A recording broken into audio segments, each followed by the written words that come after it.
Salut à toi et bienvenue dans cette nouvelle vidéo. Si tu es nouveau sur cette chaîne, abonne-toi. Ici, nous parlons principalement de business, de mindset et de développement personnel.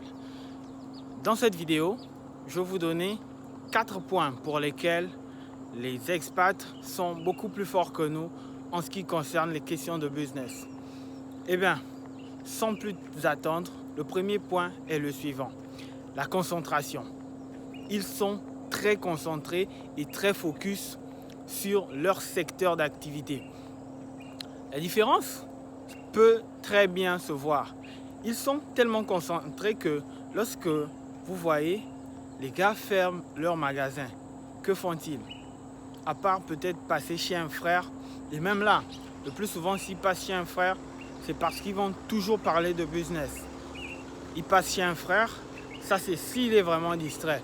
Mais dans le moindre des cas, il rentre tout droit chez lui. Et lorsqu'il va chez lui, il mange. Après avoir mangé, il est sur Internet avec son téléphone et il dort.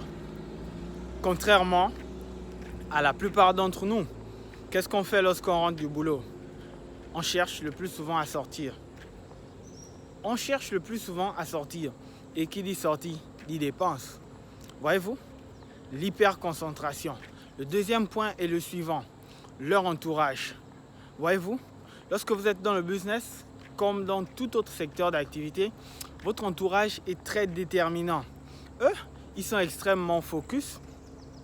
Leur entourage est tellement simple et tellement favorable à ce qu'ils ont envie de faire.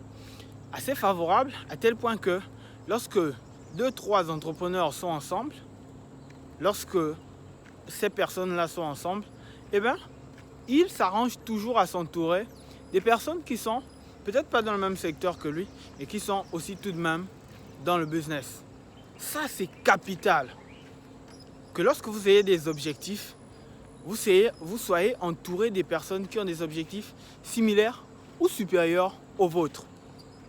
Eh bien, eux, lorsque 2-3 Westaf sont ensemble, ou encore les expats, dans notre pays, lorsqu'ils sont ensemble, c'est capital.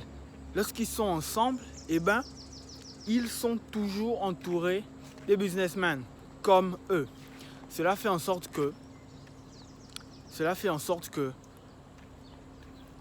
l'énergie en fait qui est générée autour de tout ça leur permet de garder un maximum d'énergie, qu'ils soient toujours au top afin d'atteindre leurs objectifs.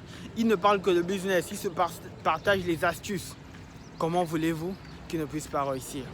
Le troisième point est le suivant, leur capacité à être disciplinés en matière de gestion financière. Les gars savent se priver.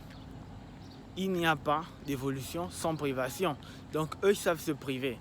Ça fait quoi lorsque tu sais te priver? C'est-à-dire que tu as envie d'atteindre un niveau, mais tu sais très bien ce qu'il te faut faire comme sacrifice. Tu sais très bien ce qu'il te faut faire comme sacrifice, mais tu n'oses pas le faire parce que tu as la gratification immédiate.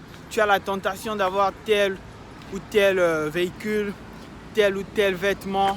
Tu veux porter Zara, tu veux porter Gucci. Tu n'es qu'au début.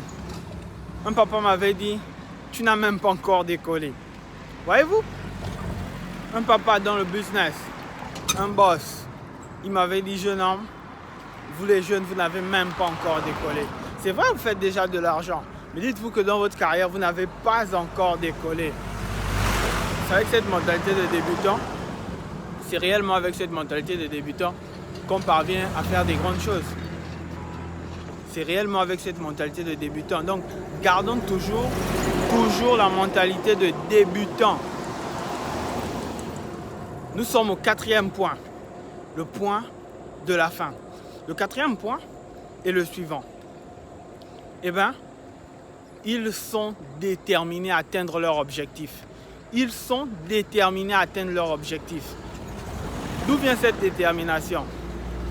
Laissez-moi vous dire que s'il n'y a pas de détermination, vous ne pouvez pas dire que vous quittez votre famille. Vous voyagez. Vous partez dans une contrée éloignée. La plupart d'entre eux viennent ici sans argent. Ça déjà, c'est une preuve de détermination. Quand quelqu'un vient sans rien, il est déterminé à réussir. Il est déterminé à réellement avoir. Mais vous et moi, avons-nous eu souvent cette détermination de dire que je m'éloigne des miens parce que je veux atteindre tel ou tel objectif? Vivre, c'est vouloir, réellement. Vivre, c'est vouloir. Dites-moi ce que vous pensez de ces 5 points. N'hésitez pas à me mettre dans les commentaires les points que j'ai peut-être oubliés et les points que vous pensez qui sont aussi nécessaires et que ces personnes-là utilisent pour atteindre toujours plus de sommets dans le business. Allez, laissez-moi un like, abonnez-vous si ce n'est pas déjà fait et on se capte pour une prochaine vidéo. Peace out.